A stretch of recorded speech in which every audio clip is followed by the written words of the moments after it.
Bismillah. Assalamualaikum warahmatullahi wabarakatuh.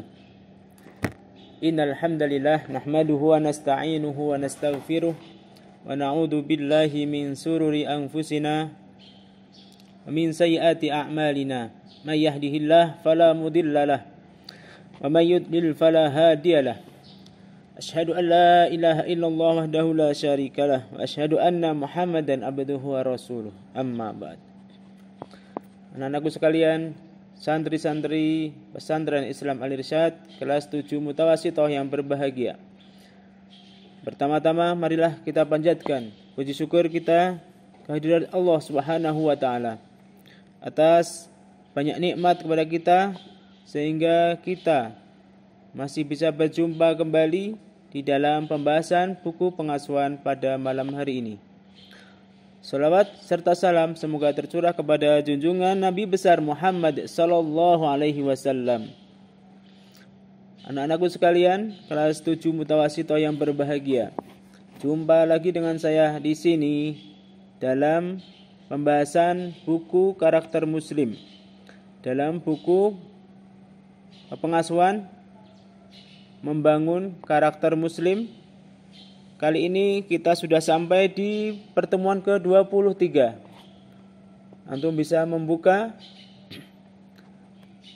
membuka di halaman 49. Baik. Materi di pertemuan 23 ini adalah kita menghargai pendapat orang lain. Kompetensi dasarnya adalah kita membangun karakter menghargai. Anak-anakku sekalian, kita diciptakan oleh Allah Subhanahu wa taala dengan beragam, dengan berbagai ragam. Ada yang berasal dari suku yang berbeda, dengan jenis kulit yang berbeda, dengan kebiasaan yang berbeda, dengan postur tubuh yang berbeda. Namun dengan banyaknya perbedaan itu, kita seharusnya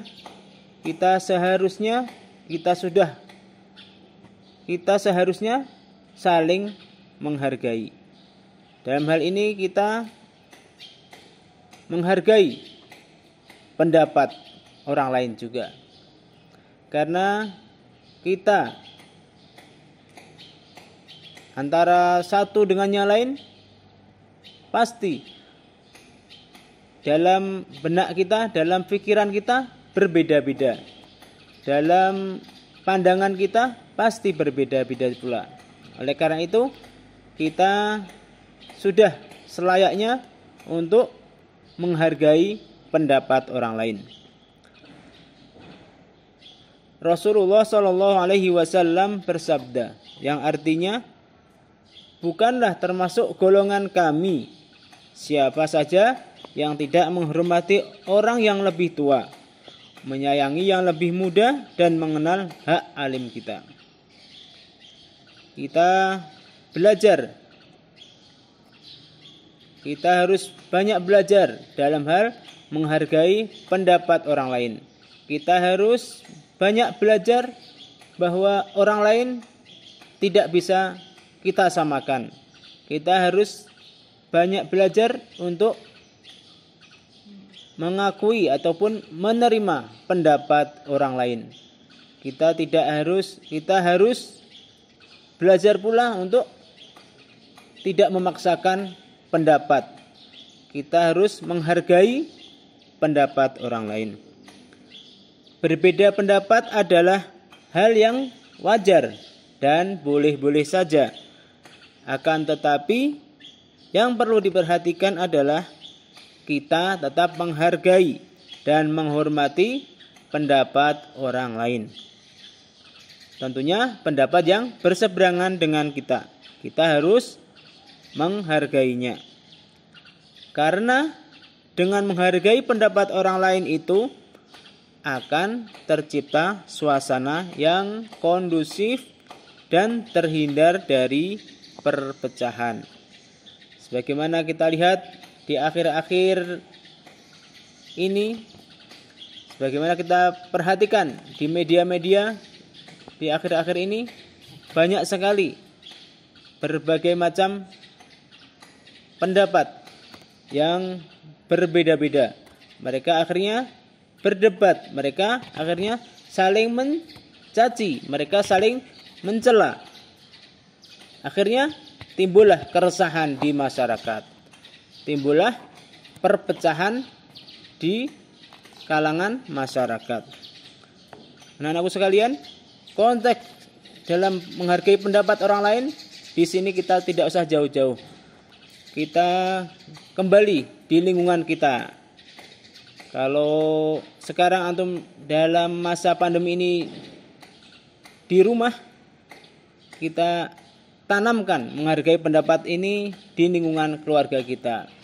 Kita menghargai pendapat ayah, ibu kita, yang terkadang bagi kita mungkin itu tidak bagus, ataupun kita kurang setuju tentang apa yang disampaikan oleh orang tua kita. Namun kita harus yakin bahwa apa yang disampaikan ataupun yang diutarakan oleh orang tua tersebut adalah hal yang terbaik buat kita. Terkadang mereka tidak setuju kita begini-begini, namun kita harus menghargai mereka, karena apa yang mereka lakukan adalah untuk hal yang terbaik buat kita. Anak-anakku sekalian, kelas 7 Mutawasito yang berbahagia. Lalu apa yang harus kita lakukan dalam hal kita bisa belajar untuk menghargai pendapat orang lain ini? Yang pertama adalah ketika kita berbicara atau berdiskusi, ucapkanlah dengan bahasa yang baik. Ucapkanlah dengan bahasa yang santun, tidak dengan bahasa yang kasar, apalagi sampai mencela. Kemudian yang kedua adalah memberikan hak orang lain untuk menjelaskan pendapatnya, asal tidak bertentangan dengan syariat. Ini syaratnya. Boleh kita mendengarkan pendapat orang lain. Kita dengarkan, oh dia berpendapat seperti ini. Kita berikan haknya, dia menyampaikan. Selanjutnya adalah kita mengingatkan kekeliruan teman. Tentunya orang yang berpendapat terkadang juga belum tentu semuanya benar. Bisa jadi itu adalah suatu kesalahan, maka kita sudah selayaknya untuk memberikan peringatan. Kita mengingatkan bahwa apa yang disampaikan tersebut adalah salah. Tentunya dengan menggunakan bahasa yang baik, menggunakan bahasa yang santun, tidak menyinggung perasaan orang tersebut atau teman tersebut. Kemudian dalam hal untuk menghargai pendapat orang lain, apa yang bisa kita lakukan? Selanjutnya adalah kita menerima keputusan dengan bijaksana. Walaupun terkadang kita tidak setuju dengan keputusan tersebut. Seringkali kita dalam suatu pertemuan ataupun suatu permasalahan kita membahas hal tersebut, tapi hasil yang diputuskan tidak sesuai dengan apa yang kita mau. Namun karena itu sudah diputuskan, kita harus menghargai apa yang sudah diputuskan tersebut. Kemudian selanjutnya adalah kita harus kompak untuk menjalankan hasil yang diputuskan tadi. Yang menjalankan tidak hanya yang menyetujui, tapi yang tidak menyetujui, karena itu sudah diputuskan, maka harus ikut juga melaksanakan. Baik, mungkin untuk pembahasan menghargai pendapat orang lain ini kita cukupkan sekian. Semoga kita bisa banyak belajar. Semoga kita bisa banyak mengambil hikmah dari apa yang Ana sampaikan ini. Kita bisa menjadi seorang muslim yang mampu menghargai pendapat orang lain. Sebagai tugas untuk kalian dalam pembahasan ini adalah antum lihat tabel pelaksanaan, di situ sudah jelas.